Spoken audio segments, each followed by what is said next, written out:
Hello my dear kid, welcome to the success tree defence. आज हमारा discussion का main issue है general studies के पेपर पर कि एनडीए के लिए ज्योग्राफी का प्रिपरेशन कैसे करें। तो जो लोग नए जुड़े हैं उनको कैडेट्स को बता दें कि जो लोग रिसेंटली जुड़े हैं, ज्योग्राफी ऐसा सेक्शन है एनडीए का जहां से मैक्सिमम क्वेश्चन वो लोग पुटअप करते हैं और बहुत ही आसान क्वेश्चन आते हैं। तो आइए स्टार्ट करें। तो कैडेट्स, लेट्स सी। उससे डिस्कशन से पहले कि हर कैडेट का अपना ड्रीम होता है कि पुणे जाएं, और उसके लिए मोस्ट इम्पॉर्टेंट है कि आप रिटन पेपर की तैयारी अच्छी से करें। तीन मोड है जिसके बल पर आप पुणे जा सकते हैं। पहला मोड है आपका रिटन, एसएसबी और मेडिकल।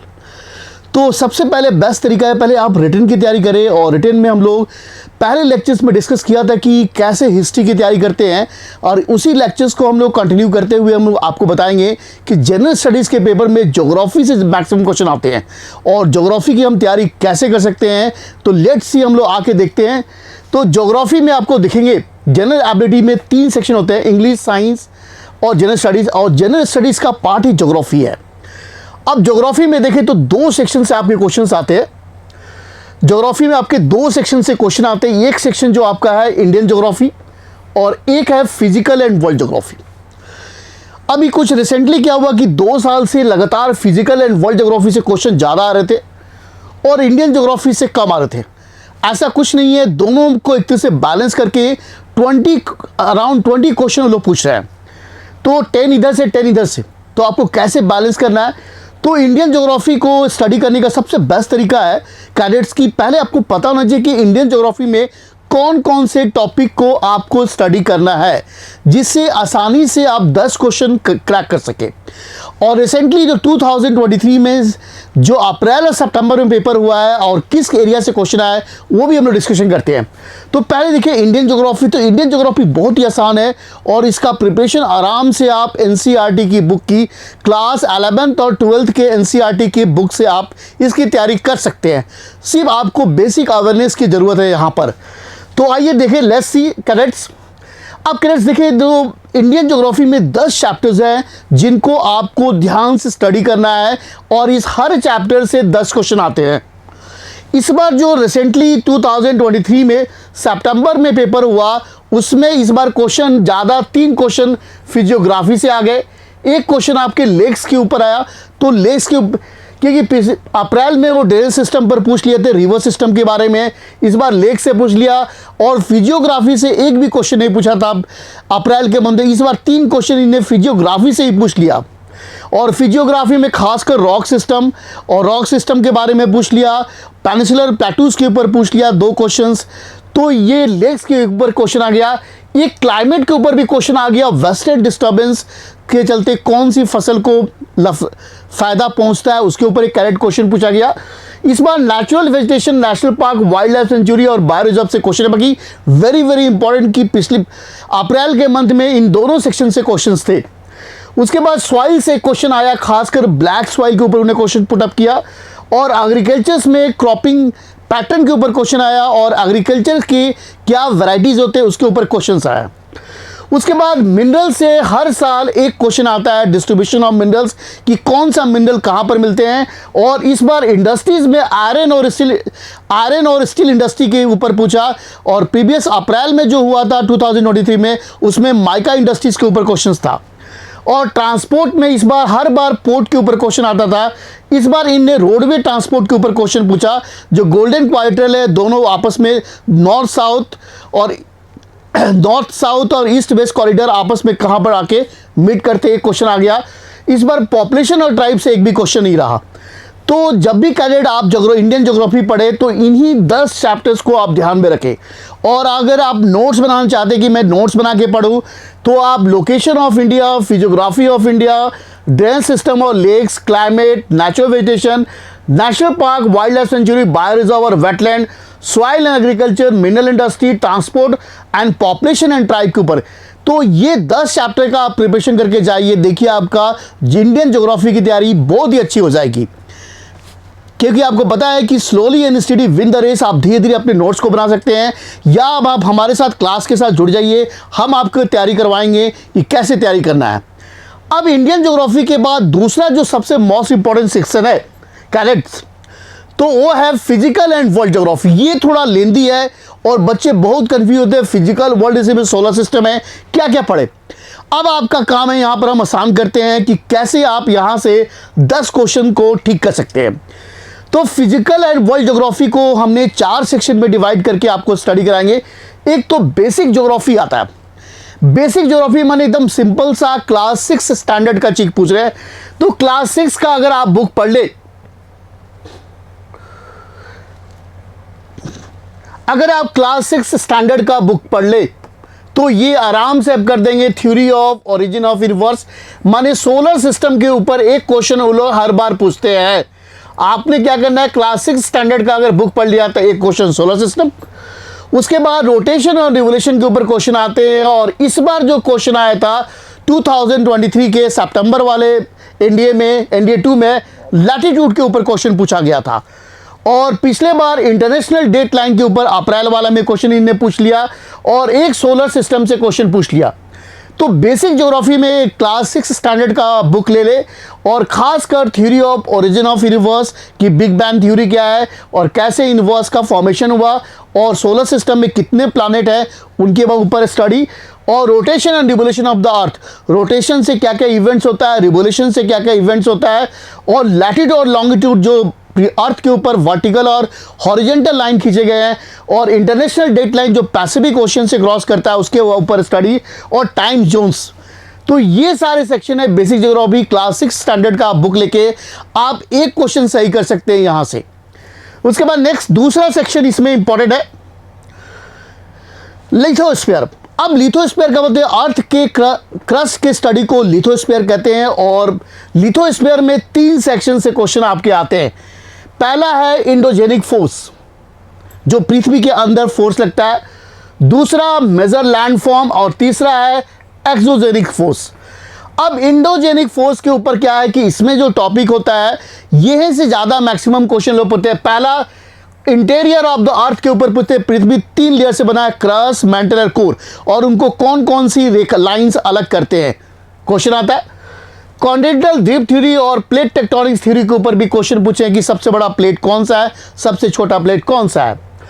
उसके बाद फोल्ड के ऊपर क्वेश्चन आता है, और एक अर्थ क्यूब के ऊपर क्वेश्चन पूछते हैं कि अर्थ क्यूब जहां से एनर्जी रिलीज होता है उसको क्या कहते हैं, रिक्टर स्केल के ऊपर पूछते हैं। वेल्कोनो के ऊपर पूछते हैं क्वेश्चन का लोकेशन के ऊपर कि कौन सा वेल्कोनो किस कंट्री में है। और रॉक्स के ऊपर पूछते हैं कि कौन सा रॉक इसमें सेडिमेंट्री है, मेटामॉर्फिक रॉक। तो इंडोजेनिक फोर्स की जब भी तैयार करें तो आपको ध्यान रखना है इंटीरियर ऑफ द अर्थ के बारे में आप ध्यान से पढ़े, एक नोट्स बना ले कि कौन कौन से बाउंड्री अलग करी है। प्लेट टेक्टोनिक्स थ्योरी आप पढ़ सकते हैं, कॉन्टिनेंटल ड्रिफ्ट थ्योरी आपको पढ़ना है, और आप ये अर्थ क्यों ध्यान से पढ़े, वोल्केनोस पढ़े और रॉक्स पढ़े। इस बार जो क्वेश्चन था इस सेक्शन से इस बार क्वेश्चन नहीं आया। इस बार मेजर लैंडफॉर्म से माउंटेन के टाइप पर क्वेश्चन पूछ दिए कि कौन सा माउंटेन फोल्डेड माउंटेन है, कौन सा ब्लॉक माउंटेन है। फिर एक्सोजेनिक फोर्स बहुत ही इंपॉर्टेंट है, जिसको लैंड फॉर्म्स और एबुलेशंस भी कहते हैं हम लोग इसको टॉपिक को। और इसमें वेदरिंग के ऊपर पूछते हैं क्वेश्चन, मास वेस्टिंग के ऊपर, रिवर के द्वारा कैसा एक तरह से स्ट्रक्चर बनाता है, रिवर के सिस्टम, ग्लेशियर के द्वारा कौन कौन से स्ट्रक्चर बनाए जाते हैं, ग्राउंड वाटर जिसको कहते हैं, कास्ट टोपोग्राफी कहाँ पर आप कैसे कैसे स्ट्रक्चर्स बनते हैं, और विंड के द्वारा कौन सा इरोजनल और डिपोजिशनल स्ट्रक्चर बनते हैं, और वेव्स के द्वारा कौन सा डिपोजिशनल और एक तरह से इरोजनल स्ट्रक्चर्स बनते हैं। तो ये बार बार यहाँ से भी एक क्वेश्चन इस सेक्शन से ही लोग बार बार पूछते हैं कि कौन सा इरोजनल और डिपोजिशनल स्ट्रक्चर्स के ऊपर, कि नदी के द्वारा कौन सा इरोजनल स्ट्रक्चर बनेगा और कौन सा डिपोजिशनल स्ट्रक्चर बनेगा। तो एक क्वेश्चन यहां से हर बार आता है, हर बार। और इसमें से क्वेश्चन एक बार भी नहीं रहा, इस बार माउंटेन के ऊपर उन्होंने क्वेश्चन पुटअप कर दिया, और इधर से एक सेक्शन से इस बार इधर सेक्शन से भी क्वेश्चन नहीं आया। तो अप्रैल वाले जो एनडीए हुआ था, एनडीए 1, उसमें मैक्सिमम क्वेश्चन यहां से और यहां से थे। इस बार एक ही लिथोस्फीयर से क्वेश्चन आया, वो माउंटेन के ऊपर बेस्ट था। नेक्स्ट माउंटेन के बाद है ओशनोग्राफी। इस बार ओशनोग्राफी से सितंबर के जो एनडीए हुआ था वहां एक भी क्वेश्चन नहीं आया। हर बार क्वेश्चन आते थे ओशन मूवमेंट, खासकर टाइड्स और ओशन करंट के ऊपर क्वेश्चन आते थे। इस बार टाइड से भी क्वेश्चन नहीं आया, ओशन करंट से भी क्वेश्चन आया। और अप्रैल वाले मंथ जो एनडीए हुआ था उसमें एनडीए 1 में ओशन करंट के ऊपर क्वेश्चन था कि पैसिफिक ओशन की कौन सी करंट गर्म है और ठंडी है। तो आप जब भी ओशनोग्राफी पढ़े पहले आपको रिलीफ ऑफ द ओशन पढ़ना, आपको कुछ इंपॉर्टेंट स्टेट्स गल्फ के बारे में स्टडी करना है और सैलिनिटी के बारे में स्टडी करना है, और ये तीनों सेक्शन वेव्स, टाइड्स और ओशन करंट पढ़ के जाना है। ओशन करंट बहुत से इंपॉर्टेंट है, बार बार वो पूछते हैं कि कौन सी ठंडी धारा है और कौन सी गर्म धारा है। इस बार सितंबर वाला एनडीए 2 में कोई भी क्वेश्चन नहीं आया था ओशनोग्राफी से, जिसको हाइड्रोस्फीयर भी कहते हैं। नेक्स्ट सेक्शन आइए, नेक्स्ट सेक्शन है एटमॉस्फेयर। जो एटमॉस्फेयर का सेक्शन है वो बहुत ही इंपॉर्टेंट है, यहां से 2-3 क्वेश्चन आते हैं। तो एटमॉस्फेयर में इस बार जो सितंबर वाले एनडीए में स्ट्रक्चर के ऊपर क्वेश्चन पूछ लिया और बाकी एक climatic reason of the world का क्वेश्चन पूछ लिया। तो इस बार जो क्वेश्चन आया 2 ही क्वेश्चन यहां से आया, एक तो climatic reason of the world जैसे मानसून, सवाना टाइप क्लाइमेट कौन सा, इसमें मानसून टाइप ऑफ क्लाइमेट के ऊपर एक क्वेश्चन आ गया। इस बार साइक्लोन और एंटी साइक्लोन के ऊपर भी क्वेश्चन आया। टाइप्स ऑफ रेन और क्लाउड्स के ऊपर क्वेश्चन नहीं आया इस बार। हर बार रेन और क्लाउड्स के ऊपर क्वेश्चंस आते हैं कि क्लाउड्स के टाइप्स पर। एटमॉस्फेरिक प्रेशर और टाइप्स ऑफ विंड पर भी क्वेश्चन है, आपको करके जाना है। तो जब भी आप पढ़े आप फिजिकल ज्योग्राफी, तो आपको ध्यान रखना है कि एटमॉस्फेयर को आप पूरा पढ़ के जाइए कि 2 से 3 क्वेश्चन यहां पर आता है। और इसमें सबसे important chapter number 3, chapter number 1 और चैप्टर नंबर आप देखेंगे 4th 5th बहुत इंपॉर्टेंट है, और 7th क्वेश्चन चैप्टर नंबर भी बहुत इंपॉर्टेंट है। ऑलमोस्ट आप सारे चैप्टर पढ़ के यहां पर जा सकते हैं। तो ये रहा एटमॉस्फेयर का चैप्टर, जहां से इस बार 2 क्वेश्चन पुट अप किए गए थे। अब उसके बाद लास्ट सेक्शन जो ज्योग्राफी का है, वर्ल्ड ज्योग्राफी। अब वर्ल्ड ज्योग्राफी में इस बार ट्रांसपोर्ट पर क्वेश्चन एक उन्होंने पूछा स्विस कैनाल के ऊपर। वैसे वर्ल्ड ज्योग्राफी में एग्रीकल्चर ऑफ द वर्ल्ड के ऊपर पूछते हैं, कभी मिनरल और इंडस्ट्री ऑफ द वर्ल्ड के ऊपर क्वेश्चन पूछ लेते हैं, ट्राइब्स ऑफ द वर्ल्ड पूछते हैं, और पॉपुलेशन और 7 कॉन्टिनेंट में खासकर लोग ऑस्ट्रेलिया के ऊपर पूछते हैं। या तो ऑस्ट्रेलिया से क्वेश्चन पूछ लेंगे या तो यूरोपियन कॉन्टिनेंट से क्वेश्चन पूछ लेंगे। तो 2 कॉन्टिनेंट को बार बार पूछते रहते हैं इंडियन के पेपर में। बाकी इस बार सिर्फ स्विस कैनाल के ऊपर आया, ट्रांसपोर्ट के वर्ल्ड ट्रांसपोर्ट में स्विस कैनाल के ऊपर क्वेश्चन आया।